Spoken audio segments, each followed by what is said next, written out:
kamu itu menderita apa? Sehingga kamu kejamnya begitu rupa kepada rakyat.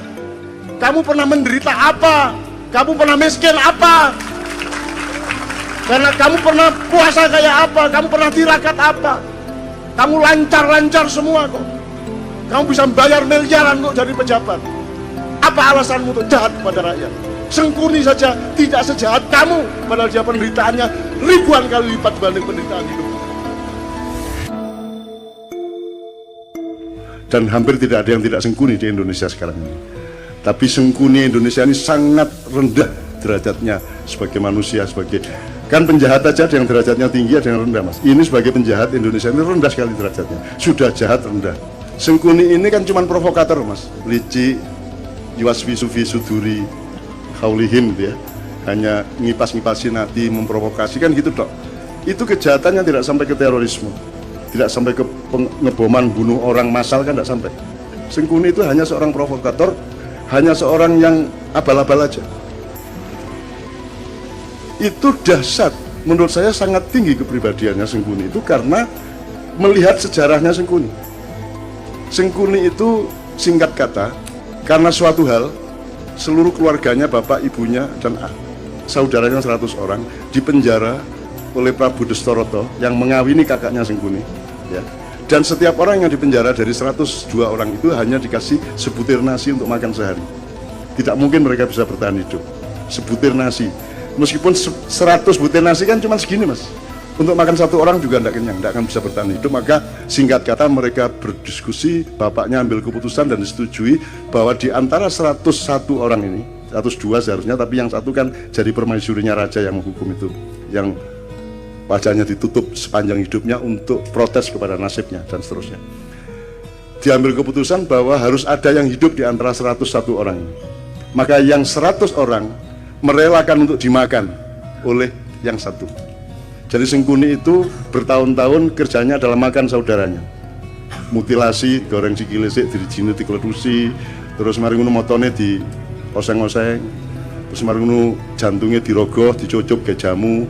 Pokoknya sekian tahun dia di penjara, dia makan adik-adiknya sebanyak 98 orang dan bapak ibunya sebanyak 2 orang. Jadi orang dia menjadi jahat karena dia pernah dipaksa makan untuk regenerasi ini. Ya, untuk regenerasi, untuk kehormatan keluarga, harus hidup. Maka cara satu-satunya untuk hidup adalah makan 98 adiknya, seperti Sumanto itu, tapi satu persatu. Mas, Anda pernah membentak ibu Anda? Pernah membentak ayah saya? Membentak ibu? Kalau sampean sekali membentak ibu sampean stres enggak? Bisa enggak tidur tenang Anda? Merasa bersahnya luar biasa, baru membentak ibu.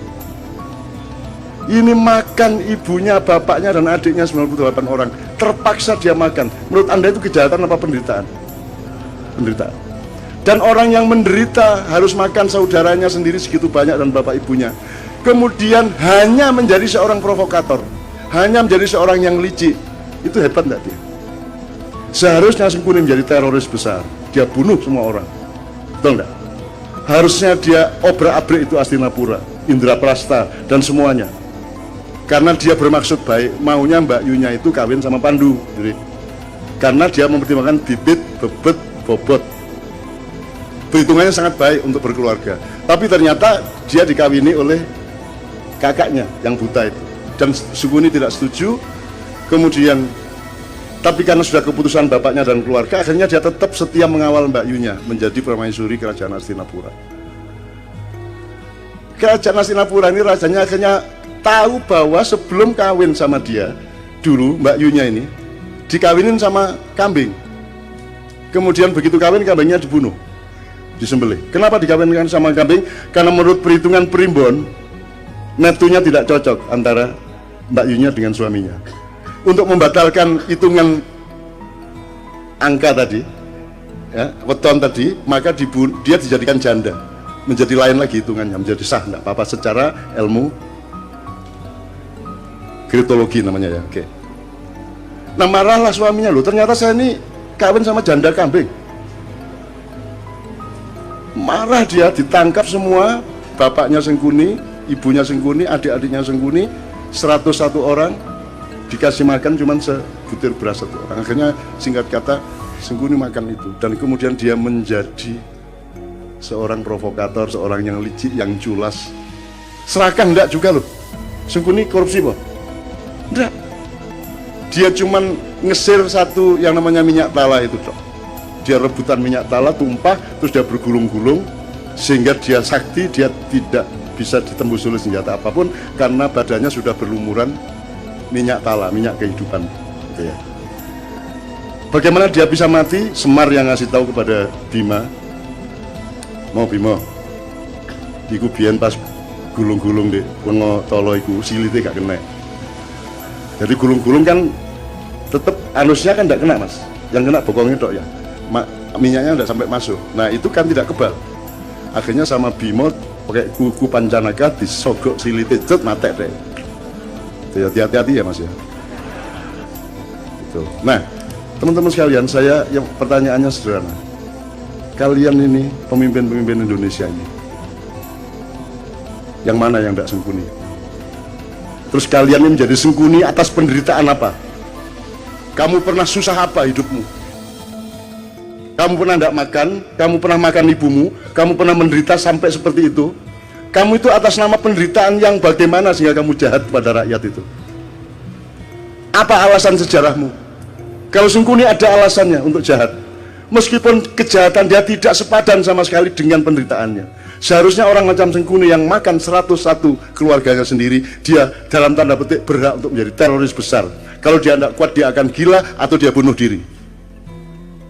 Tapi Sengkuni sangat kuat dan sangat arif sehingga dia hanya menjadi provokator. Sementara kita dipimpin oleh Sengkuni-Sengkuni yang tidak punya alasan sejarah untuk jahat kepada rakyatnya. Kamu pernah jahat apa? Kamu pernah menderita apa? Wong kamu yang tidak pernah utang seperti anak-anak utang. Kamu tidak pernah kredit seperti mereka. Kamu lancar-lancar saja kok. Ya toh?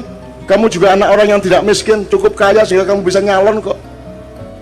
Urusanmu sama uang-uang besar. Atas nama apa kamu jahat kepada rakyatmu? Apa alasan sejarahmu? Dijawab dulu. Sengkuni tapi gitu loh mas. Jadi pentasnya itu soal itu. Ini apa toh? Allah mengatakan Allah tidak menyukai kata-kata yang diperjelas kejelekannya. Ya, apa? La yuhibbullahu al-jahra bisu'i minal qaul. Itu terjemahannya. Ya, terjemahannya. La yuhibbullahu al-jahra bisu'i minal qauli illa man zulim. Tidak, Allah tidak menyukai perkataan yang nyaring tentang keburukan kecuali orang yang didolimi. Jadi meso, ya boleh. Dendam bagi orang yang didolimi. Wobol pun gitu ya. Itu Allah tidak suka kecuali kamu dalam keadaan dianiaya. Jadi kalau dianiaya Allah membatalkan ketidaksukaan, ya wis rapopo menderita kok gitu loh. Itu hukum Allah loh. Nah ini Indonesia ini kamu itu menderita apa? Sehingga kamu kejamnya begitu rupa kepada rakyat. Kamu pernah menderita apa? Kamu pernah miskin apa? Karena kamu pernah puasa kayak apa? Kamu pernah tirakat apa? Kamu lancar-lancar semua kok. Kamu bisa membayar miliaran untuk jadi pejabat. Apa alasanmu untuk jahat kepada rakyat?